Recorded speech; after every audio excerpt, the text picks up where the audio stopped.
देश भर में आज रामनवमी का उल्लास, जगह जगह शोभा यात्राएं निकाले जाने की तैयारी। प्रधानमंत्री मोदी ने देशवासियों को रामनवमी की दी शुभकामनाएं। ट्वीट कर लिखा, प्रभु श्री राम के जन्मोत्सव का ये पावन अवसर सभी के जीवन में नई चेतना और नया उत्साह लेकर आए। अयोध्या के हनुमानगढ़ी मंदिर में भक्तों का सैलाब उमड़ पड़ा। रामनवमी के अवसर पर श्रद्धालुओं ने दर्शन किए। रामनवमी पर रामलला के दर्शन के लिए अयोध्या में उमड़ी भक्तों की भीड़। दर्शन के लिए लगी लंबी लंबी कतार। श्रद्धालुओं ने लगाए जय श्री राम के नारे। रामनवमी के अवसर पर बड़ी संख्या में अयोध्या पहुंच रहे श्रद्धालु, हजारों भक्तों ने सरयू नदी में लगाई आस्था की डुबकी। अयोध्या के राम मंदिर में आज रामनवमी मनाने की जोरदार तैयारी। दोपहर 12 बजे से लेकर 12:04 पर रामलला का होगा सूर्य तिलक। राम मंदिर में सुबह 10:30 बजे रामलला का श्रृंगार होगा। 10:50 पर प्रभु का अभिषेक और श्रृंगार दर्शन होंगे। पूरे अयोध्या को बहुत सुंदर तरीके से सजाया गया। द्वारों पर मनमोहक पुष्प लगाए गए। रामनवमी पर अयोध्या में सुरक्षा के पुख्ता इंतजाम। चप्पे चप्पे पर पुलिस की तैनाती। ड्रोन से भी रखी जा रही है नजर। बड़ी संख्या में चूंकि पहुंच रहे हैं श्रद्धालु। रामनवमी उत्सव से पहले रोशनी से जगमग राम मंदिर, लाइटों से की गई भव्य सजावट। कटरा में माता वैष्णो देवी मंदिर में भक्तों की भारी भीड़। चैत्र नवरात्र के आखिरी दिन श्रद्धालुओं ने माता वैष्णो देवी के किए दर्शन। चारों ओर जय माता दी की गूंज। जम्मू के बावे वाली माता मंदिर में भी भक्तों का सैलाब। रामनवमी के अवसर पर दर्शन के लिए लंबी कतार।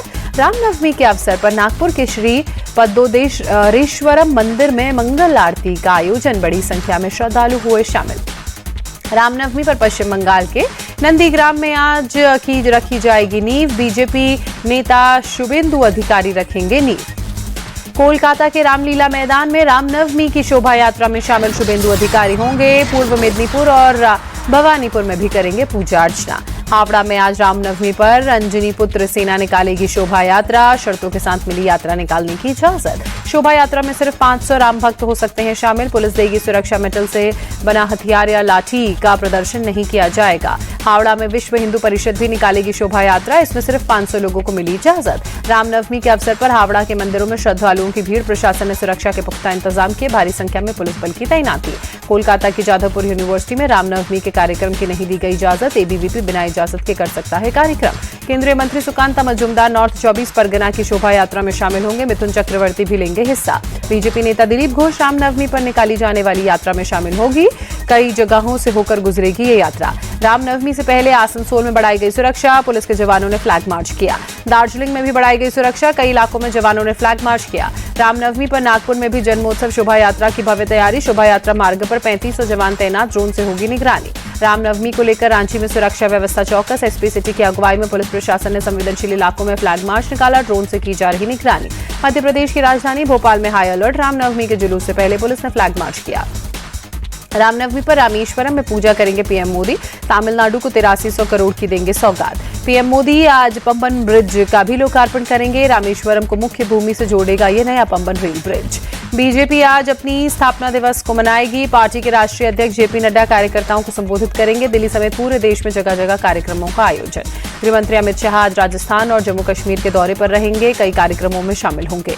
वक्फ संशोधन बिल को राष्ट्रपति द्रौपदी मुर्मू ने मंजूरी दी। वक्फ संशोधन बिल अब बन गया कानून। पूरे देश में होगा लागू। आरजेडी नेता तेजस्वी यादव का वक्फ बिल पर विवादित बयान। कहा, बिहार में सरकार बनते ही सबसे पहले इसे कूड़ेदान में फेंकेंगे। राहुल गांधी का सरकार और संघ पर निशाना। कहा, वक्फ के बाद अब आरएसएस का ध्यान चर्च की जमीनों पर। संविधान ही लोगों को बचा सकता है। देशहित और जनहित के फैसलों से कांग्रेस कभी खुश नहीं होती। केंद्रीय मंत्री संजय सेठ का निशाना।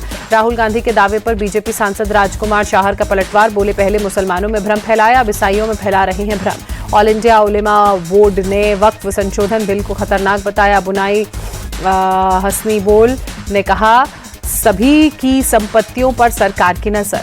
अखिल भारतीय मुस्लिम महिला पर्सनल लॉ बोर्ड ने वक्फ बिल का समर्थन किया। कहा, मोदी सरकार ने जो काम किया वो बहुत पहले हो जाना चाहिए था। वक्फ संशोधन बिल को लेकर संजय राउत का दावा। कहा, बीजेपी नेता आखिरी वक्त तक शिवसेना यूबीटी का समर्थन पाने की कोशिश करते रहे। वक्फ संशोधन बिल को सुप्रीम कोर्ट में चुनौती नहीं देगी शिवसेना यूबीटी। संजय राउत ने कहा, विरोध जताकर हमने अपना काम कर दिया। वक्फ संशोधन बिल के खिलाफ सुप्रीम कोर्ट आप पहुंची। अमानतुल्लाह खान ने कहा, इससे मुसलमानों की संस्कृति को खतरा।